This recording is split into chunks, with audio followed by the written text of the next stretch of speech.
تمہاری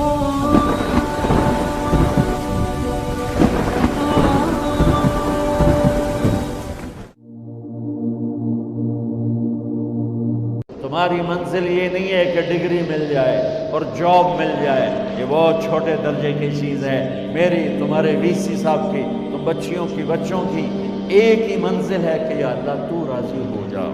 اللہ تجھے مرنے سے پہلے پہلے حاصل کرنا ہے، ڈھونڈنا ہے، پا لینا ہے، راضی کر کے مرنا ہے۔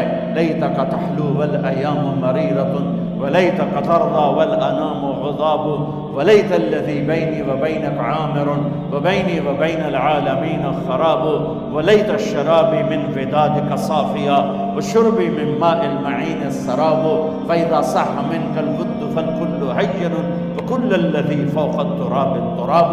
اللہ کو پاتے ہوئے جو سودا کرنا پڑے کر جاؤ۔ عبداللہ بن حذیفہ کو رومیوں نے پکڑ لیا، صحابی ہیں، ان کو آگ میں ڈالنے لگے تو وہ رو پڑے، تو لوگوں نے رومی بادشاہ سے کہا کہ یہ رو پڑا ہے، ڈر گیا ہے، ان کا لے آؤ، میرے پاس لے آؤ۔ ان کو واپس لائے تو رومن بادشاہ نے پوچھا کیوں روئے ہو، موت سے ڈر گئے ہو؟ کہنے لگے موت تو ہمارے لیے سب سے بڑا تحفہ ہوتا ہے، میں اپنی بے بسی پہ رویا ہوں۔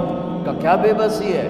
کہ بے بسی یہ ہے کہ ایک جان ہے، آگ میں گرتے ہی جل کے راکھ ہو جائے گی، کاش میرے جسم پر جتنے بال ہیں اتنی میری پاس جانیں ہوتی اور میں ایک ایک جان کو اللہ کے نام پہ قربان کرتا۔ آج مرنے کا مزہ نہیں آ رہا، اس پہ رویا ہوں۔ تو بادشاہ اتنا حیران ہوا، انہوں نے کہا تو میرا ماتھا چوم دے اور میں تمہیں آزاد کرتا ہوں۔ تو اس کا ماتھا چوما، انہوں نے چھوڑ دیا۔ 2000 سال پیچھے چلے جائیں، فرعون دنیا کا واحد انسان ہے جس نے کہا انا ربکم الاعلی، میں سب سے بڑا رب ہوں، اور اپنے آپ کے رب ہونے کا دعویٰ انسانوں میں صرف فرعون کا ہے۔ اس کی باندی مسلمان ہو گئی، موسیٰ علیہ السلام کا کلمہ پڑھ لیا، ایمان چھپتا نہیں، وہ پتہ چل گیا۔ فرعون نے اس کو پکڑوایا، اس کی 2 بچیاں، ایک دودھ پیتی ایک ساتھ چلتی، اور اس نے اپنے دربار میں کڑاہ میں تیل ڈلوایا، نیچے آگ لگوائی، تیل ابلنے لگا۔ جب وہ پوری طاقت سے ابلنے لگا تو اس نے فرعون نے اس عورت سے، اس باندی سے کہا یہ آگ تیرے سامنے ہے، جلتا ہوا تیل، موسیٰ کے رب کو مانے گی تو پہلے تیری بچیوں کو جلاؤں گا پھر تجھے جلاؤں گا، اور اگر مجھے رب مانے گی تو تیرے گھر کو سونے چاندی سے بنا دوں گا، تیرے گھر کو سونے چاندی سے بھر دوں گا۔ اللہ کا پا لینا یہ میری آپ سب کی معراج ہے، اور اللہ کو کھو دینا میرے آپ سب کے لیے ہلاکت اور تباہی ہے۔ سنو اس نے کیا کہا، اللہ نے اپنی محبت کو ماں سے تشبیہ دی ہے، باپ سے نہیں دی، اور چھوٹا بچہ زیادہ ممتا کو لیتا ہے۔ وہ کہنے لگی فرعون یہ تو میری 2 ہیں، میری 100 ہوتی تو اللہ کے نام پہ آج میں قربان کر دیتی۔ فَاقْضِ مَا أَنْتَ قَاضٍ، کر جو تجھے کرنا ہے۔ تو پاگل ہو گیا، غصے میں کہنے لگا اس کی بڑی بیٹی کو ڈال دو۔ تو انہوں نے اس کو یوں ٹانگوں سے پکڑا اور وہ چیختی چلاتی ہوئی تھی۔ ماں کا ایک بول اس کی جان بچا سکتا تھا، اور پھر گھر جا کے توبہ کر لیتی۔ وہ کہتی ہے اللہ مجھے معاف کر دے، میں نے کلمہ کفر کہا۔ اس کو ٹانگوں سے پکڑا ہوا ہے، اس کے ہاتھ نیچے جھول رہے ہیں، اور وہ اماں بھی کہہ رہی کہ مجھے بچا لو۔ ماں نے اپنی آنکھوں سے بچی کو تیل میں یوں ڈوبتے دیکھا، اور پھر وہ ابھری جیسے مچھلی تلنے کے لیے، جیسے مچھلی تلی جاتی تو باہر آ جاتی، اوپر آ جاتی، تو وہ ایسے بلبلے اٹھ رہے تھے۔ وہ ایک ہی لمحے میں اس کی تو جان گئی، ایک آنسو کا قطرہ اس نے نہیں نکلنے دیا اپنی آنکھوں سے، اور اپنے دل کو جب مضبوط کیا تو میرے رب کی غیرت، میرے رب کی رحمت محبت حرکت میں آئی۔ اللہ نے ماں کی آنکھوں سے پردہ ہٹا دیا، اور ماں نے اپنی بیٹی کی روح کو نکلتے دیکھا، اور وہ کہہ رہی ہے اصبری یا ام فإن لک من الأجر کذا وکذا۔ ماں جی ڈرنا نہیں، صبر کرو، جنت تیار ہے، جنت تیار ہے، خوش رہو۔ معصوم بچی کو تو پتہ بھی نہیں تھا کہ کیا ہونے والا ہے، اس کو پکڑ کے یوں ڈالا، اس کی تو آہ بھی نہ نکلی، اور وہ مچھلی کی طرح تلی گئی. پھر ماں کا کلیجہ پھٹا. اللہ نے پھر آنکھوں سے پردہ ہٹایا اور انہیں اپنی بچی کی روح کو نکلتے دیکھا اور وہ کہہ رہی اصبری یا ام فإن لک من الاجر کذا وکذا. ماں جی تھوڑی دیر کا صبر، جنت تیار ہے، جنت تیار ہے، جنت تیار ہے. اللہ کو پایا سب کچھ پایا، اللہ کو کھو دیا سب کچھ کھو دیا. جب اس کو پکڑ کے لے جانے لگے اس نے فرعون کو دیکھا. فرعون اس کی آنکھوں میں آنکھیں نہیں ڈال سکتا، نظریں نیچے ہوں گی اس کی. کہنے لگی میری ایک بات مانو گے، میری ایک خواہش پوری کرو گے؟ فرعون نے پوچھا کیا؟ کہ جب میں بھی جل جاؤں تو میری اور میری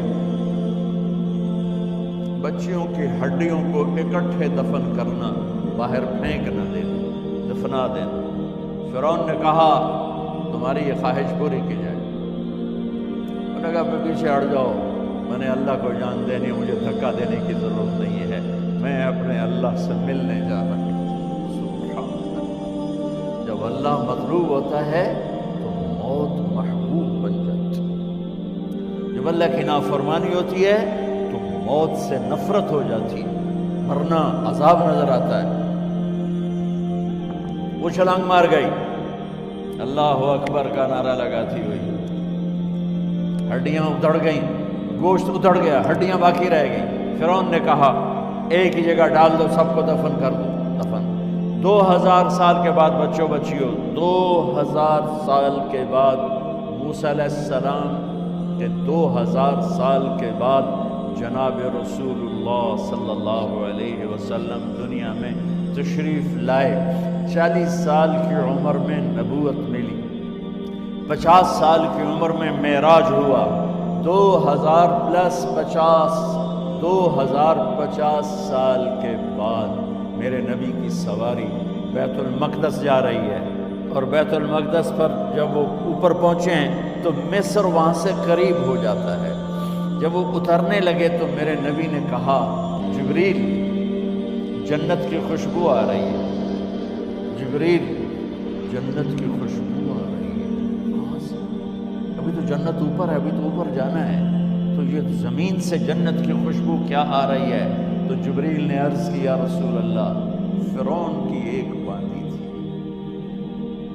جو اللہ سے سودا کر گئی جان کا اور اپنی بچیوں کا، اس کی بچیوں کی ہڈیوں کو جہاں دفن کیا گیا ہے، یہ خوشبو جس دن انہیں دفن کیا تھا اس دن سے لے کر آج تک یہ خوشبو آ رہی ہے اور یہ قیامت تک آتی رہے گی. اللہ اپنے نام پہ قربان ہونے والوں کی یوں قیمت لگاتا ہے. پہلے اپنی منزل طے کرو، پہلے اپنی منزل طے کرو، پہلے اپنی منزل طے کرو کہ مجھے اپنی زندگی کی سے لینا کیا ہے. مجھے اللہ کو پانا ہے، مجھے اللہ کو پانا ہے. میں نے اللہ کی قسم اگر اللہ راضی ہے تو پھر موت سے بڑھ کر کوئی تحفہ نہیں، اس سے بڑھ کر کوئی خوبصورت پیغام نہیں. اور اگر اللہ ناراض ہے تو موت سے خوفناک کوئی پیغام نہیں. عمر بن عبدالعزیز 3 بر اعظم پر حکومت کی. عمر بن عبدالعزیز بنو امیہ، مروان 9 مہینے حکومت کی. اس کا بیٹا عبد الملک بن مروان 21 برس حکومت کی. اس کا بیٹا ولید 10 سال حکومت کی. اس کا بیٹا سلیمان 2.5 سال حکومت کی. اسی تخت پر بیٹھے عمر بن عبدالعزیز. پہلے چاروں نے اللہ کے شریعت کو قربان کیا حکومت کے لیے. عمر بن عبدالعزیز نے اپنے آپ کو قربان کیا اللہ کے لیے. حکومت کو پاؤں کے تلے رکھا اور اللہ کی رضا کو سامنے رکھا.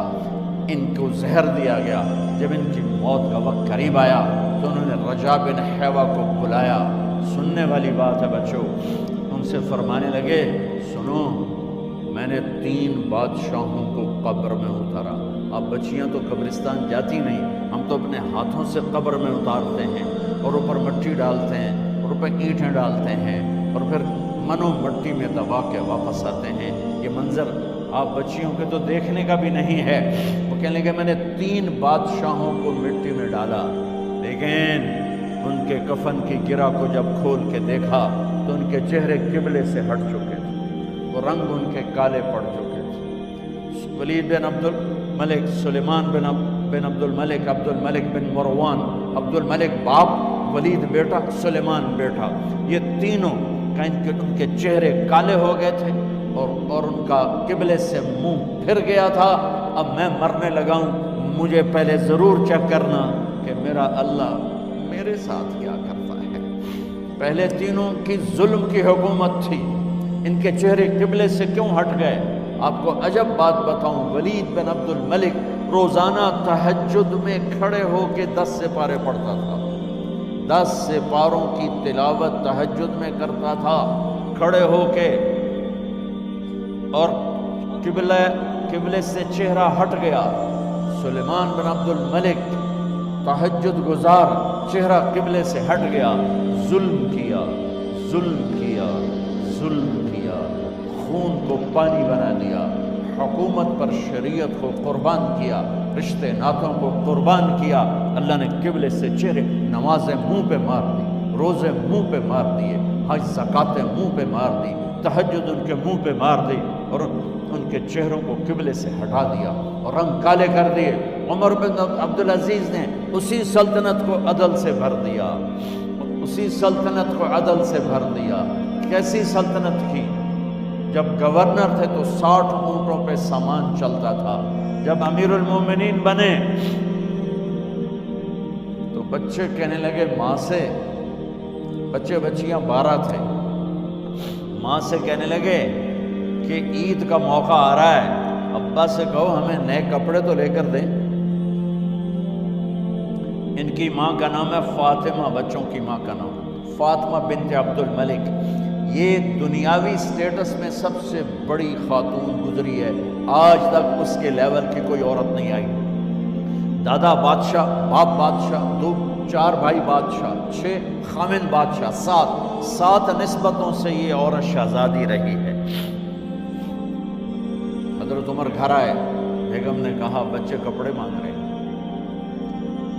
حضرت عمر کہنے لگے میرے پاس تو پیسے نہیں ہیں، تنخواہ میں تو مشکل سے روٹی پوری ہوتی ہے، کہاں سے لے کر دوں؟ تو تھوڑی دیر خاموش رہی بیگم، پھر کہنے لگی آپ ایسا کریں اگلے مہینے کی سیلری ایڈوانس لے لیں، اس سے میں کپڑے لے لیتی ہوں اور روٹی کا خرچہ میں مزدوری کر کے گھر بیٹھے مزدوری کر کے چلا لوں گی، آپ 1 مہینے کی تنخواہ ایڈوانس لیں۔ حضرت عمر بن عبدالعزیز واحد خلیفہ ہیں جن کے دور میں 3 بر اعظم میں زکوٰۃ لینے والا باقی نہیں بچا تھا۔ یہاں لاہور میں ان کی حکومت کے نیچے تھا، جنوبی اسپین فرانس ان کے حکومت کے نیچے تھا، کاشغر تک ان کے حکومت کے نیچے تھا، استنبول کے دروازوں تک ان کی حکومت تھی۔ 3 بر اعظم میں 1 آدمی زکوٰۃ لینے والا نہ بچا، اور اپنا حال یہ ہے کہ بیگم سے کہہ رہے ہیں پیسے کوئی نہیں، کپڑے کہاں سے لے کر دوں؟ اور بیگم طریقہ بتا رہی ہے کہ آپ اگلے مہینے کی تنخواہ ایڈوانس لے لیں، اس سے میں کپڑے لے لوں گی، اور چولہے کا خرچہ، روٹی کا خرچہ میں گھر بیٹھ کے مزدوری کر کے کما لوں گی۔ تو حضرت عمر کہنے لگے ہاں یہ ٹھیک ہے۔ باہر آئے وزیر خزانہ مزاحم، انہیں بلایا کہ بھائی ہمیں اگلے مہینے کی تنخواہ ایڈوانس چاہیے، یہ تنخواہ والے لوگ بیٹھے ہوئے تنخواہیں لیتے ہیں۔ اس نے کاغذ قلم آگے رکھ دیا، کہا حضرت یہاں لکھ کے دے دیں آپ 1 مہینہ زندہ رہیں گے میں تنخواہ دے دیتا ہوں، آپ مجھے لکھ کے دے دیں آپ 1 ماہ زندہ رہیں گے میں آپ کو تنخواہ دے دیتا ہوں۔ چپ کر کے اٹھے، ایک لفظ نہیں بولے، گھر گئے۔ حضرت اپنی بیگم فاطمہ سے کہا بیگم بچوں سے کہہ دو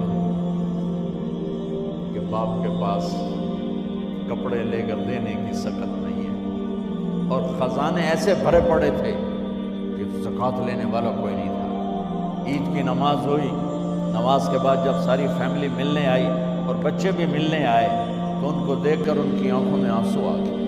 کہنے لگے بچوں آج تمہیں دکھ تو ہوگا اپنے باپ پر کہ 1 جوڑا کپڑا بھی لے کر نہ دیا عید کا۔ تو ان کے ایک بیٹے نے کہا ابا جان آج آپ بڑے خوش ہیں، ہمارا سر اونچا ہے کہ ہمارے باپ نے مسلمانوں کے مال پہ ڈاکہ نہیں ڈالا، ہمیں قربانی کا بکرا بنایا، لیکن مسلمانوں کے مال میں خیانت نہیں کی۔ یہ ان کا طرز حکومت تھا، اس طرح انہوں نے حکومت کی۔ گھر میں تشریف لائے تو بیٹیوں سے بات کی تو انہوں نے منہ پہ سے دوپٹہ رکھا ہو، منہ پہ دوپٹہ رکھ کے بات کریں۔ تو فرمانے لگے کپڑا تو ہٹاؤ، دوپٹہ کیوں رکھا ہوا ہے؟ تو گھر کی خادمہ زور زور سے رونے لگی، کہنے لگی امیر المومنین، آج آپ کی بیٹیوں نے کچا پیاز توڑ کے روٹی کھائی ہے تو وہ اس کی بو ہے منہ میں، آپ کو بو سے نفرت ہے، اس لیے منہ پہ کپڑا رکھ لیا ہے۔ تو حضرت عمر اتنا روئے کہ ان کی داڑھی تر ہو گئی۔ کہنے لگے آخر میں جب تھوڑا آسرے میں آئے، کہا میری بیٹیوں، تمہارا باپ تمہیں بڑے اچھے کھانے کھلا سکتا ہے لیکن میں جہنم کو برداشت نہیں کر سکتا، میں جہنم کی آگ برداشت نہیں کر سکتا۔ اب مرنے کا وقت آ گیا۔ جب وہ گورنر تھے تو 60 اونٹوں پہ ان کا سامان چلتا تھا، اور جب وہ امیر المومنین بنے تو عیادت کے لیے لوگ آ رہے تھے، تو سالے عیادت کے لیے آئے، فاطمہ کے بھائی، کپڑے دیکھے امیر المومنین کے تو بہن کو ایک طرف کر کے فرمایا، بڑے نیک سرداروں میں سے تھے یہ مسلمہ بن عبد الملک، کہنے لگے امیر المومنین کے کپڑے تبدیل کروا دو، لوگ پوچھنے آ رہے ہیں تو میلے کپڑے اچھا نہیں لگتا۔ کہا جی بھائی کرواتی ہوں۔ اگلے دن جب وہ حال پوچھنے آئے تو پھر وہی کپڑے تھے، تو انہوں نے ان کو الگ جا کر کہا بہن میں نے تمہیں کہا تھا کپڑے بدلوا دیتی، کیوں نہیں بدلوائے؟ تو وہ رونے لگی،